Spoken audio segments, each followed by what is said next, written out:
Students, कैसे आप लोग। तो हम लोग स्टार्ट करते हैं क्लास 11 के एक बहुत इंपॉर्टेंट टॉपिक से, जिसमें आईआईटी, नीट और इवन स्कूल में भी काफी क्वेश्चंस पूछे जाते हैं। टॉपिक का नाम है सिंपल हार्मोनिक मोशन। ओके, तो सिंपल हार्मोनिक मोशन में सबसे पहले आपको पता होना चाहिए कि कौन सा मोशन होता है सिंपल हार्मोनिक मोशन, है ना। उसके लिए आपको दो मोशन के बारे में सबसे ज्यादा इंपॉर्टेंस या सबसे ज्यादा जानकारी आनी चाहिए।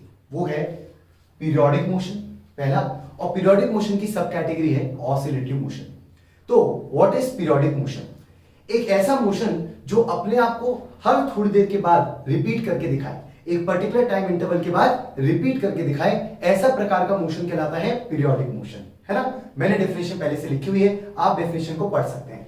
The motion which repeats itself after a certain time interval is called periodic motion. Correct. अगर मैं इसके एग्जांपल्स पूछूं तो एग्जांपल्स बहुत सिंपल हम इसके एग्जांपल्स ले सकते हैं, है ना। एग्जांपल जैसे क्या ले सकते हैं कि motion of earth around sun periodic है, एक साल में एक चक्कर, है ना, पीरियोडिक मोशन है। इसका मतलब motion of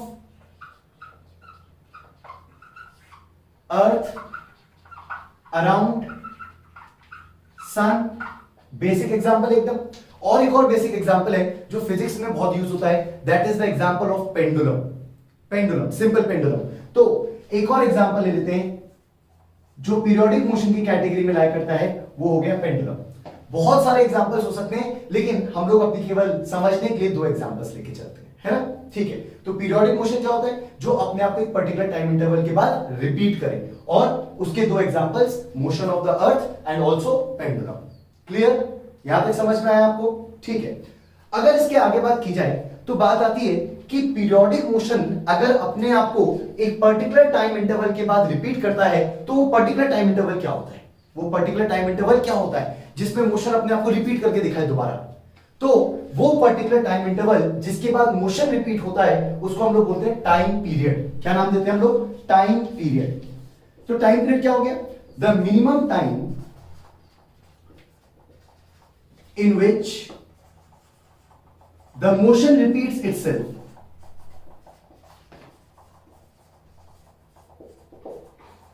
is called time period।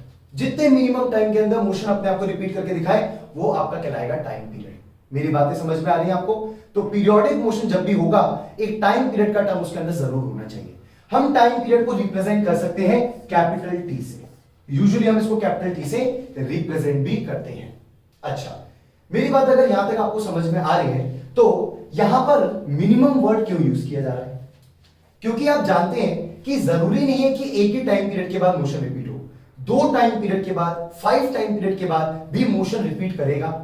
अगर 1 घंटे बाद मोशन रिपीट हो रहा है तो 2 घंटे बाद भी होगा, एंड सिमिलरली 3 घंटे बाद भी होगा। इसका मतलब कि हम लोग को सबसे छोटा इंटरवल लेना पड़ेगा, और सबसे छोटा इंटरवल का मतलब मिनिमम टाइम जिसमें मोशन अपने आप को रिपीट करके दिखाए, और वही कहलाएगा आपका time period of the simple pendulum या व्हाटएवर मोशन, पीरियोडिक मोशन जो आप पढ़ना चाह रहे हैं। क्लियर? ठीक है। अगर आगे बात करें कि टाइम पीरियड का जब टर्म आ गया है, तो पीरियोडिक मोशन में और कौन कौन सी कैटेगरी आ सकती है? पीरियोडिक मोशन जरूरी नहीं है कि केवल एक सर्कुलर मोशन हो। जैसे ये एक एग्जांपल है जिसमें पीरियोडिक मोशन क्या है? एक सर्कुलर मोशन है ना।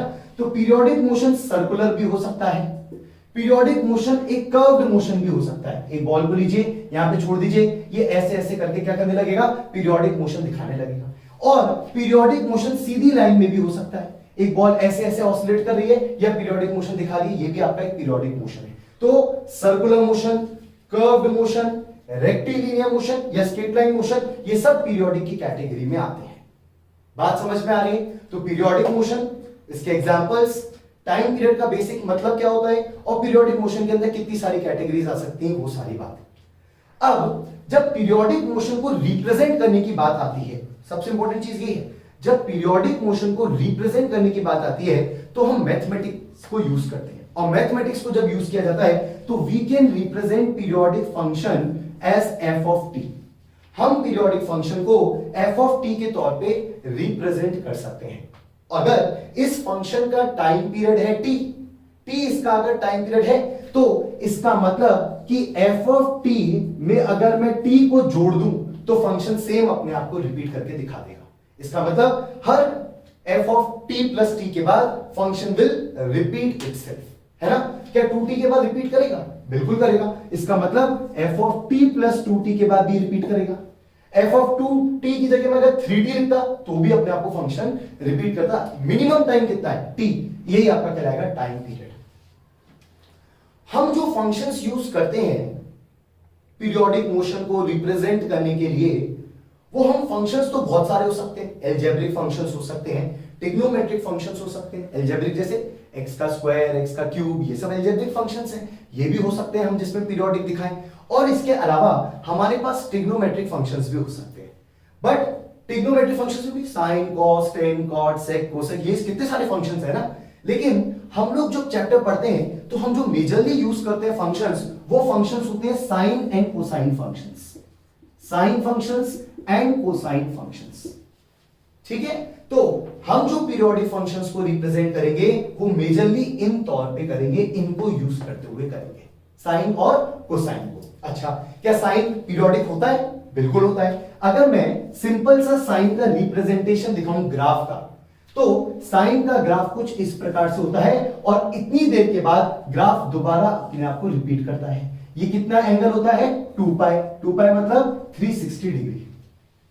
साइन रिपीटेड फंक्शन है, साइन पीरियोडिक फंक्शन है। कितनी एंगल के बाद अपने आप को रिपीट कर रहा है? 2 पाई एंगल के बाद। इसका मतलब अगर साइन में थीटा में 2 पाई जोड़ दूं तो दोबारा साइन थीटा ही बन जाएगा। बात समझ में आ रही है आपको? 2 पाई के बाद अपने आप को साइन क्या कर रहा है? रिपीट करके दिखा रहा है। कॉस कुछ अलग नहीं है, कॉस भी साइन जैसा ही है, बस साइन से थोड़ा सा अलग चलता है। ग्राफ एक से रहता है लगभग, बस साइन के ग्राफ में भी 2 पाई के बाद रिपीटेशन है, कॉस के ग्राफ में भी 2 पाई के बाद रिपीटेशन है, लेकिन बस कॉस का ग्राफ साइन से थोड़ा सा अलग रहता है।